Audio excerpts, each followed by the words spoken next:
Hello, it's me. Welcome to another episode of Cyber News Weekly. As usual, we're going to cover the top 3 trending incidents, the top 2 technical incidents, and the newest threat actors this week. Before we get started, if you are interested in more cybersecurity news delivered weekly to your inbox, then please consider subscribing to our newsletter. Let's start with the top trending incident, and that is the recent attack on NVIDIA.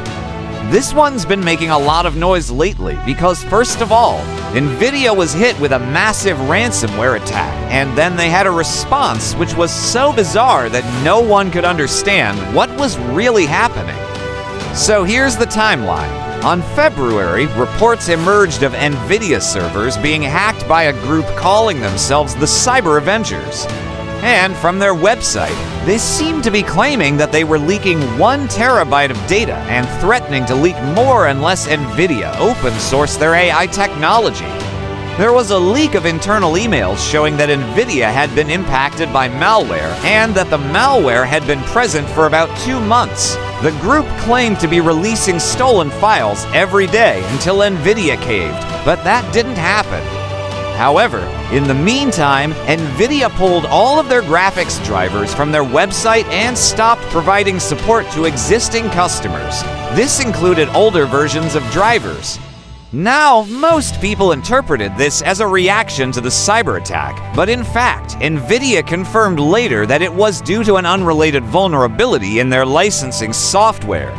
It was also strange because there was no mention of this on their main website or their driver download page. They just removed the links to the old versions and redirected everything to the current version.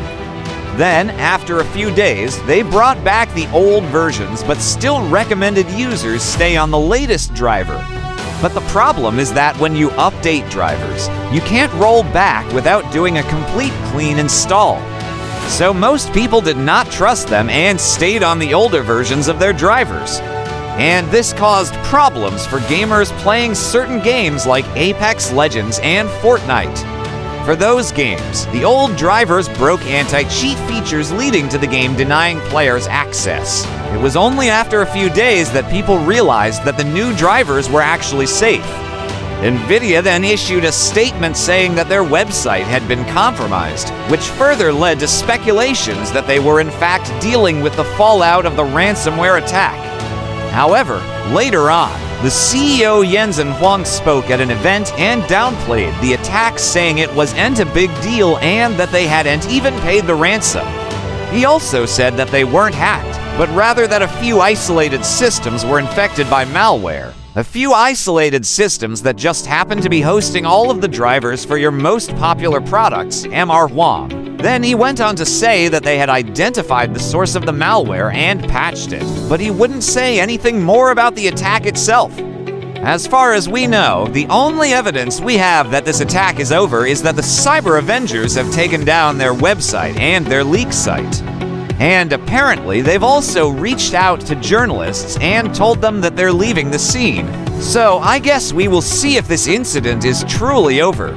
But the whole thing has been very fishy to say the least. It seems like they kept changing their story to limit the damage done to their brand, which is understandable. But it just left everyone confused and made the situation much worse than it needed to be.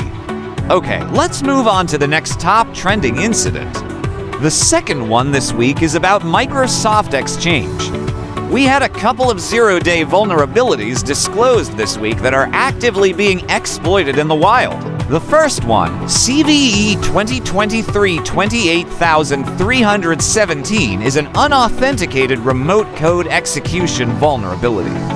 That means an attacker doesn't need authentication to exploit it. All they need is access to the internet and the target IP address. This bug allows an attacker to send a specially crafted request to a Microsoft Exchange server and run arbitrary commands on the server. Now, this has been patched, but there are also exploits available for it. So, if you don't patch it, you might be vulnerable. And the other bug, CVE 2023-28318, is a post-authentication remote code execution vulnerability that would allow an attacker to send a request to the Microsoft Exchange server, get the command prompt, and execute code on the server. So again, this one is also patched and exploits are also available.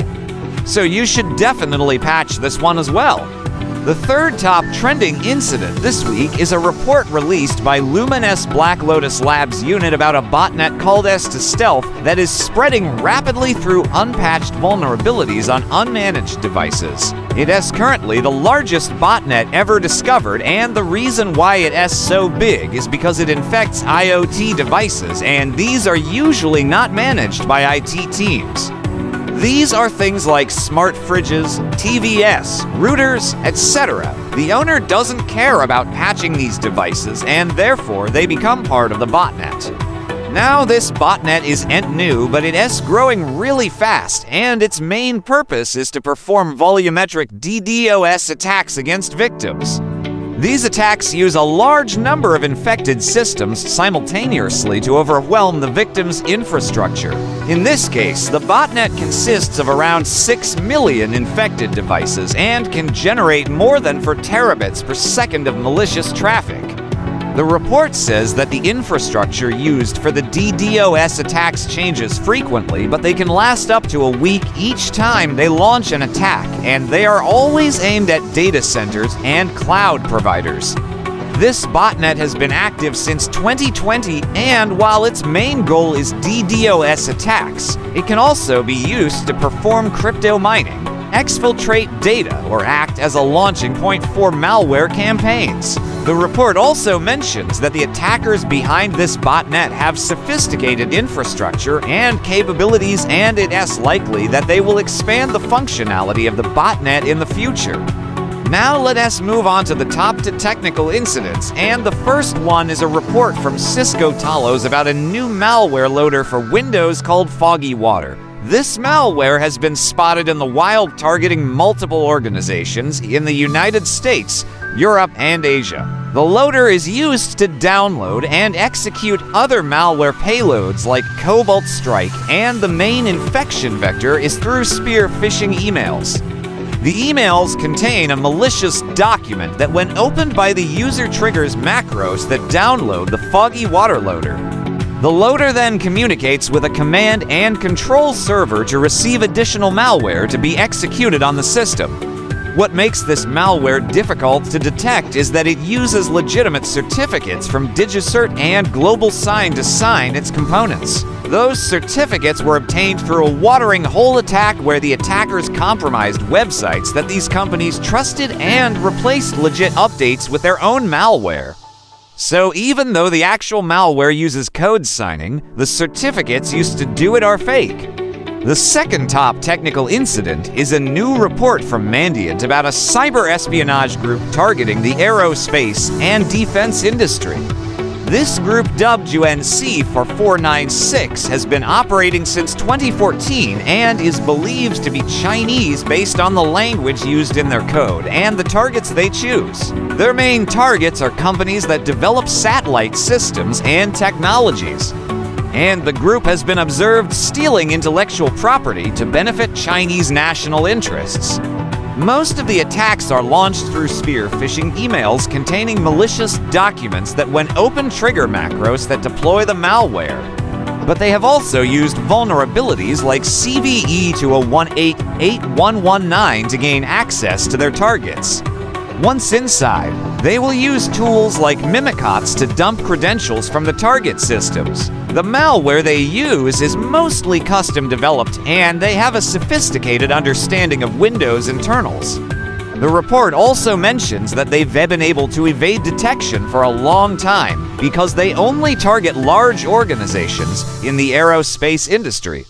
And also their malware is written entirely in machine code, which makes it really hard to analyze. Alright, let's move on to the newest threat actors.